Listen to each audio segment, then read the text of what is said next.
But for the next one, for local objects, we do the same thing, but instead of initially tracking return values of new, we first locate instructions where an address of an initialized stack variable is stored in ECX, then start tracking ECX. And then when tracking is done, we look for the earliest call where the track variable is ECX and mark this function as the constructor. In most cases, this will actually work. So after constructor searching, we'll have the following information added to all that information we gathered previously. That's the new class constructors, which are the identified constructors. Now, inheritance identification. How do we do this? For each constructor, we track the this pointer or the ECX from the start of the constructor. We track it, and when it's done, we check blocks with ECX as a struct variable. That means that ECX contains the original value of ECX at the start of that function, and we see if there's a call to a function in that block. If there is, this is a possible constructor of a base class.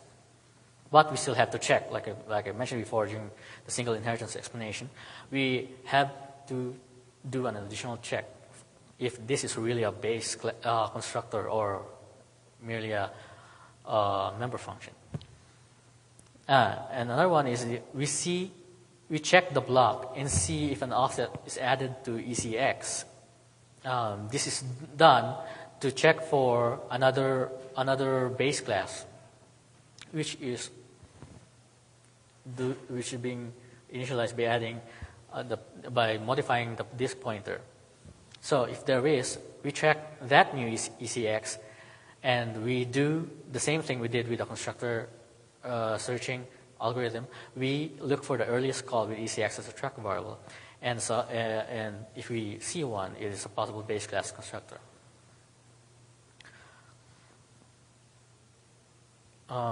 After inheritance identification, we will have the following info added. We have base classes. Now, how do we identify member variables? To do this, we track the this pointer from several locations. One is the point the object was instantiated, and one is the beginning of the constructors, and another place is the beginning of member functions. And then we note accesses to offsets relative to the this pointer. We note every write and read, and we note the offsets. After this is done, we can assume that these offsets are offsets for member variables. Now, how about non-virtual functions or simple member functions? We track the this pointer from the same locations we did with the member variables. The point object is instantiated, the beginning of constructors, and beginning of member functions. We note all blocks where ECX is a track variable, then mark the call in that block, if there's any, as a member of the current class. This means that in that block, ECX has the same value as the one that we started tracking. So that means that ECX is a this pointer, and that function is a member of the current class. The graph that I showed you before, it actually splits per function, so there would only be one function call in a single block. So we're pretty sure here that this call is a member of the function of the class. Now, after member identification, we'll have added member variables and member functions.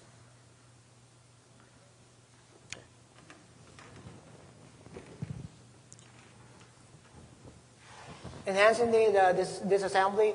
So if you have either Python script or an IDC script, when you parse the BF table and the RTTI complete object locator and other data structures related to RTTI, you can just name them properly. In this example, we had named the BF table and then the RTTI complete object locator, and then set up each field you just comment it so that when you review the disassembly, you can easily identify what the fields are for.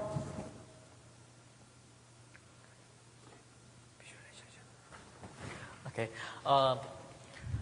So the output of our tool, actually, we generate a pseudo UML diagram, or where we create a node for each class and create an edge from each base class to show the relationships. This is very effective if RDDI exists, because we can actually see the actual file class names that were assigned to the classes. So here's an example output without RTTI. So the name we assigned was something that we generated. But with RTTI, the name is actually what the original name of the class. Okay. So we're going to do a short demo. Actually, we didn't do anything special with in this tool. All the algorithms I mentioned were the only ones we did. We didn't do anything fancy. Okay. So we're going to show, this is a MyTab variant.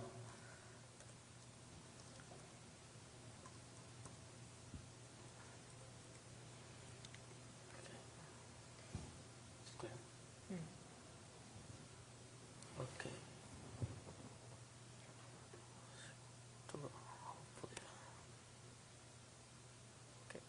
It'll take a while.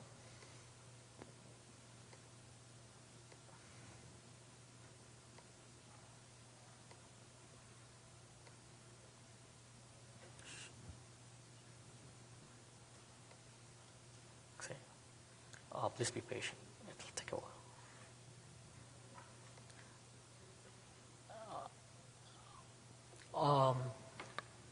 This tool actually takes a while to run, but the good news is you only have to do it once for every binary. You don't have to do it several times.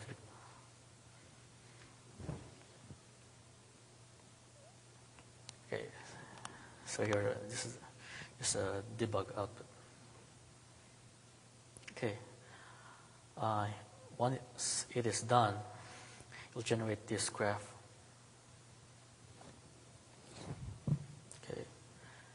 This is mytab.bi. It's one of the mytab variants that was coded in C++.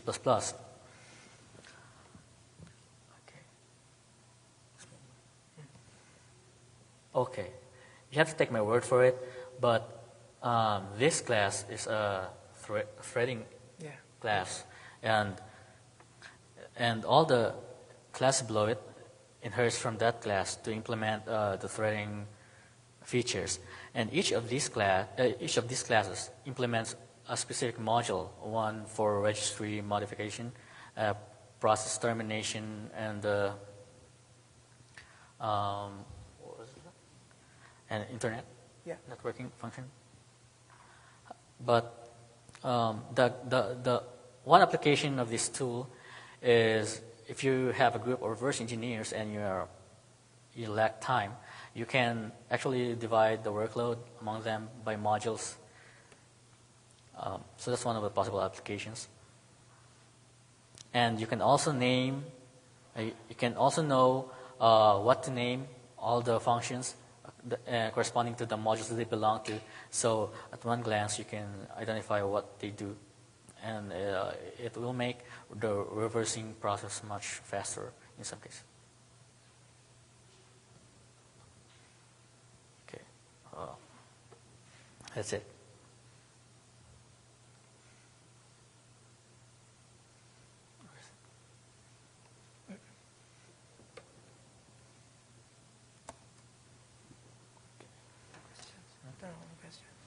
Okay, any questions?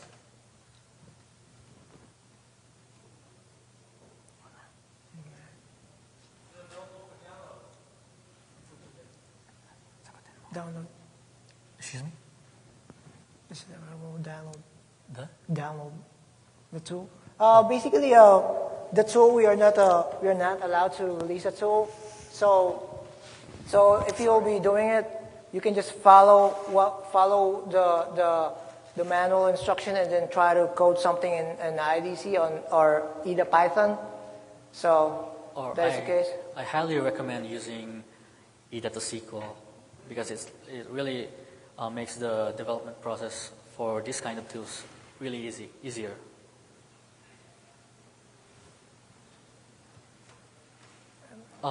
There are more details in the paper, so you can look at that. And we're going to give an updated version within 24 hours, I guess. So the one in the questions? materials is outdated, so. Any more All right. questions? Thank you. Thank you.